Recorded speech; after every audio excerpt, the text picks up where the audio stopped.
Kami kebetulan dipercayakan sebagai wakil dekan, jadi yang membidangi dengan kemahasiswaan, maka acara ini sangat penting bagi mahasiswa kita untuk membekali soft skill nanti.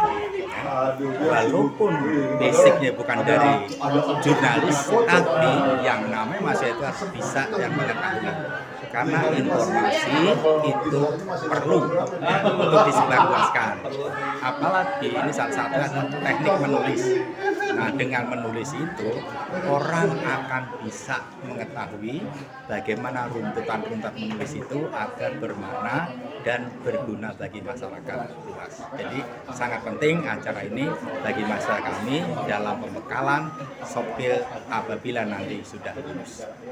Harapan kami kalau bisa berlanjut karena ini sangat bermanfaat bagi masyarakat kami. Syukur-syukur nanti ada pendalaman seperti training dan sebagainya.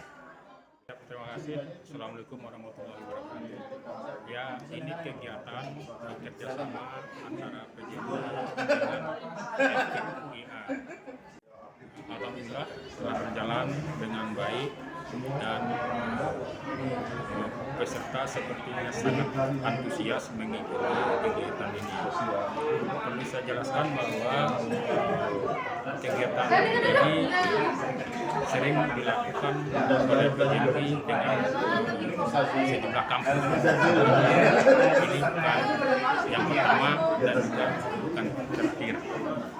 Nah, khusus kegiatan ini saya melihat bahwa antusiasme peserta terhadap materi yang kita bawa itu cukup bagus.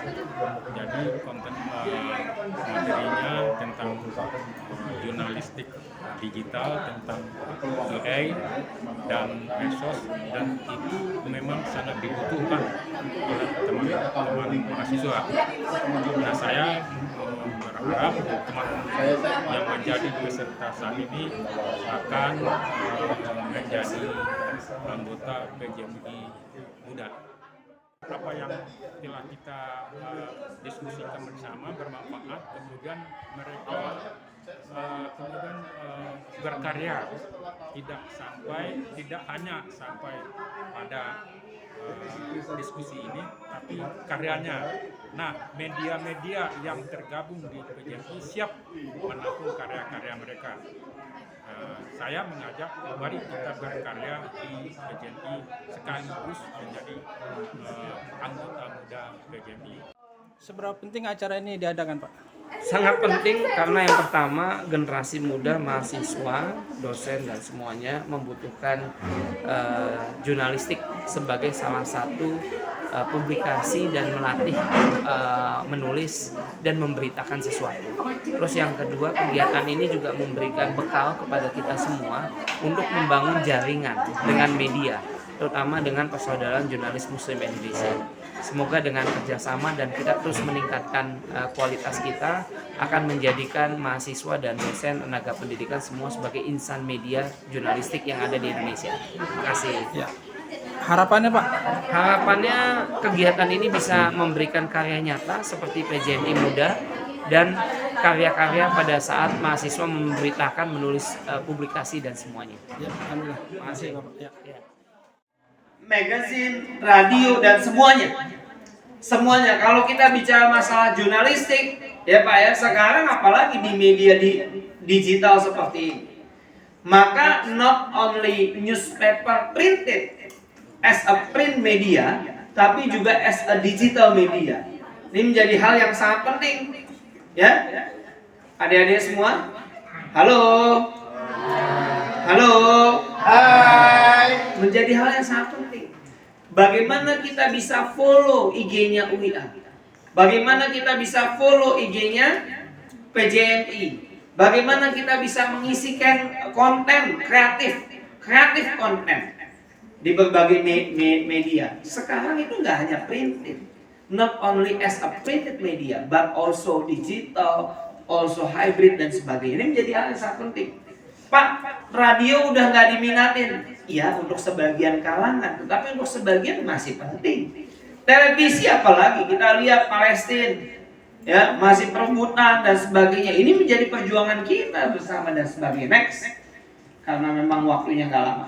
Nih prinsip dari jurnalisme, the principle of journalism: responsibility, truthfulness, accuracy, freedom, and independence. Beberapa literatur mengatakan bahwa jurnalistik ini menjadi hal yang sangat penting. Kenapa menjadi hal yang sangat penting? Bapak Ibu, keberimbangan, cover both side. Bagaimana kita bisa memberitakan yang akurat. Bagaimana kita bisa menjadikan ini menjadi hal yang sangat penting.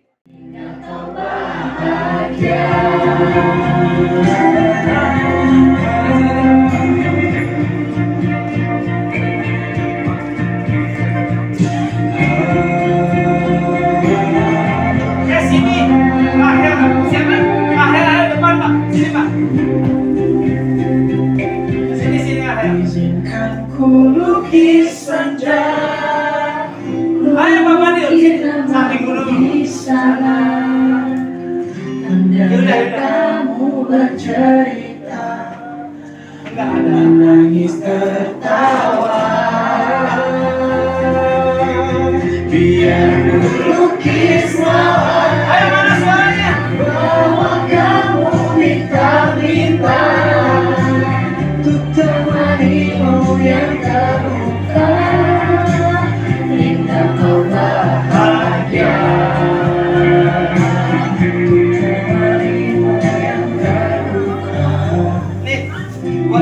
Kau bahagia. Ayo foto lanjut.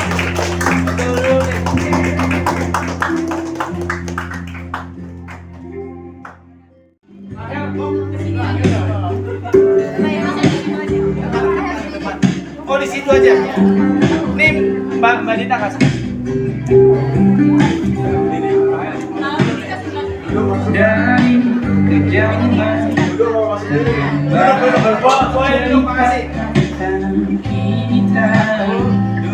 Kita bisa jalan waktu ini. Selamat pagi semuanya. Waduh, kayaknya kurang senyum berseri-seri nih di pagi hari ini. Kita ulang satu kali lagi. Kalau saya bilang pagi semuanya, kalian jawab pagi, pagi, pagi. Oke? Selamat pagi semuanya. Alhamdulillah. Kayaknya pagi-pagi ini enaknya pantun dulu ya enggak sih? Boleh ya Bapak izin untuk pantun? Bunga selasi di tepi selokan. Meja makan buat angkringan. Terima kasih kami ucapkan kepada para hadirin sekalian. Tepuk tangan dulu yang meriah. Teman-teman yang lain, mahasiswa yang lain, selamat datang. Salam hormat juga Pak Dekan yang telah memberi peluang, memberi kesempatan bekerja sama dengan PJMI. Pak Sabar, terima kasih Pak Sabar Wadek yang telah bersedia hadir, dan Ibu Dita. Ibu Dita ini dekan saya nih, kaprodi saya nih Bapak-bapak. Saya jujur aja teman-teman, saya ini masih mahasiswa di sini. Mahasiswa di sini. Meskipun saya sudah ketua umum, kepala udahbanan, saya masih mahasiswanya Ibu Dita. Luar biasa. Di sini saya ingin bertanya terkait profesional jurnalistik dan konten kreatif. Oke, pertanyaannya mungkin agak memiliki beberapa chapter ya. Pertanyaan yaitu bagaimana jurnalistik digital dapat mempertahankan independensi dan kredibilitas di tengah derasnya arus informasi yang tersebar di media sosial meliputi Twitter, X, Instagram, Facebook, dan sebagainya. Dan apakah algoritma media sosial saat ini lebih mengutamakan dan menguntungkan mereka buat materi dan konten berbasis sensasi dibandingkan jurnalisme kualitas? Bagaimana jurnalis digital seperti kita bisa mengatasi tantangan ini? Di mana era saat ini kita tahu bahwa berita atau informasi viral lebih berpengaruh dibandingkan berita faktual. Bagaimana media digital harus beradaptasi agar tetap relevan dan dipercaya. Kurang lebih terima kasih atas waktunya. Wassalamualaikum warahmatullahi wabarakatuh.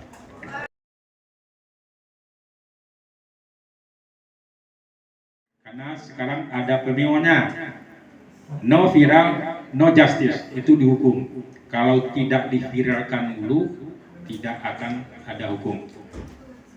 Nah, kita di wartawan jurnalis, di jurnalis digital yang bekerja pada perusahaan digital ataupun di perusahaan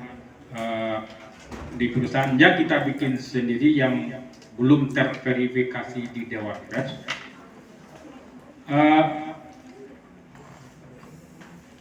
Landasan utamanya tentu adalah nurani kita dulu ya. Kita berangkat dari nurani. PJMI selalu menyampaikan nurani. Apakah ini berita ini benar atau tidak, layak atau tidak. Nah, yang pertama kita akan membahas dulu terkait personal branding gitu ya. Apa itu personal branding? Personal branding adalah ketika kalian itu membuat konten, nah kalian itu pengen dikenal seperti apa sih gitu ya. Bu Dita nih gitu ya, Dita itu mau dikenal sebagai Dita yang seperti apa sih di media sosial gitu ya. Kalau di sini kita punya Rahel yang punya konten sangat menarik dan juga sangat kuat nih personal brandingnya gitu ya. Saya lihat di Instagram hampir setiap minggu membuat podcast dan lain sebagainya. Nah itu personal brandingnya udah kuat banget sebagai mahasiswa BK yang sering memberikan edukasi gitu ya. Nah di sini kalian sebagai apa nih ingin dikenal gitu. Nah mungkin kalau saya sendiri, kalau di Twitter lebih fokus ke edukasi. Jadi orang-orang mengenal saya itu sebagai guru BK dulunya gitu ya. Jadi di Twitter guru BK itu siapa? Oh, Dita gitu ada gitu ya. Kontennya sering membuat edukasi tentang kesehatan mental. Nah, kalau di TikTok saya beda lagi personal brandingnya.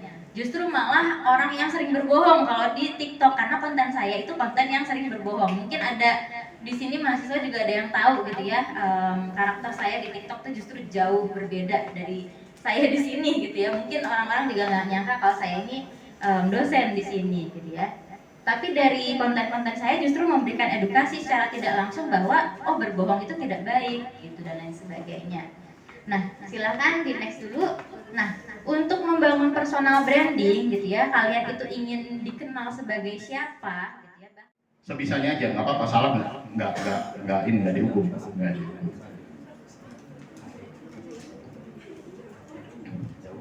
Bisa kebuka?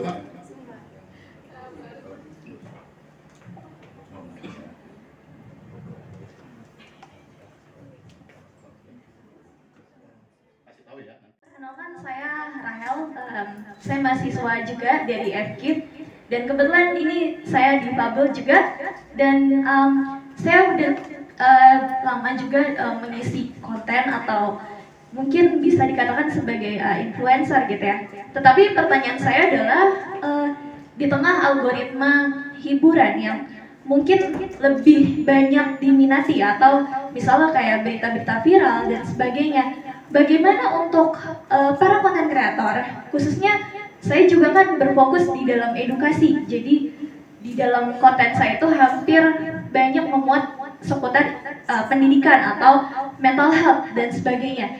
Itu bisa mengatasi tantangan ini gitu, karena banyak yang akhirnya masyarakat itu mungkin lebih menyukai hal-hal yang sifatnya berita atau sifatnya hanya hiburan. Nah, bagaimana kami para kreator edukasi bisa mengatasi tantangan ini? Dan mungkin saya ada dua pertanyaan ya Pak. Itu pertanyaan pertama dan pertanyaan kedua adalah bagaimana kita bisa mempertahankan jati diri kita. Sebenarnya kan tadi Bapak bilang bahwa isi cerita itu atau cerita ya, itu adalah hal yang juga penting gitu. Ini kan menyangkut kemampuan kita dalam berkomunikasi atau menyampaikan gitu kan, supaya isi ceritanya tidak berantakan. Tapi bagaimana supaya kita misalnya dalam berkomunikasi itu atau dalam menyampaikan nih, orang kan punya berbagai macam karakter ya. Kayak misalnya saya nggak bisa menyampaikan tuh dengan rendah atau dengan mungkin lembut gitu ya, mungkin lugas gitu kalau di dalam konten. Bagaimana supaya tidak terkesan seperti marah-marah, atau kita tetap bisa menyesuaikan audiens tapi tetap bisa menjadi diri sendiri. Mungkin itu saja. Beri tepuk tangan untuk saudari Rahel, sangat luar biasa pertanyaannya. Bapak silakan. Pertanyaannya lumayan banyak, 20 ya. Dengan Mbak Rahel ya, terkait pertama soal algoritma ya. Saya yakin di FKIP ini semua pahlawan kebaikan, seorang kreator konten kebaikan. Jadi memang cara aturan main di algoritma itu sekali kita ditawarkan itu akan berkelanjutan. Karena di situ ada namanya cookies, ya kan. Jadi dia akan membaca kesukaan kita apa gitu. Nah, tugas kita supaya membanjiri konten-konten kebaikan, ya kembali lagi mulai ditonton konten-kontennya, dimulai dari keluarga atau teman-teman. Jadi algoritmanya akan berubah, gitu kan? Karena kalau kita suka makanan, TikTok tuh akan makanan terus, suka traveling terus, gitu kan? Nanti dia akan tawarin kebaikan juga, mungkin seminggu lagi, sebulan lagi, gitu ya. Jadi usahakan selain buat konten, temennya ditonton, gitu kan? Ikut nonton, ikut share, gitu kan? Saya yakin di sini bisa jadi komunitas kreator konten gitu ya.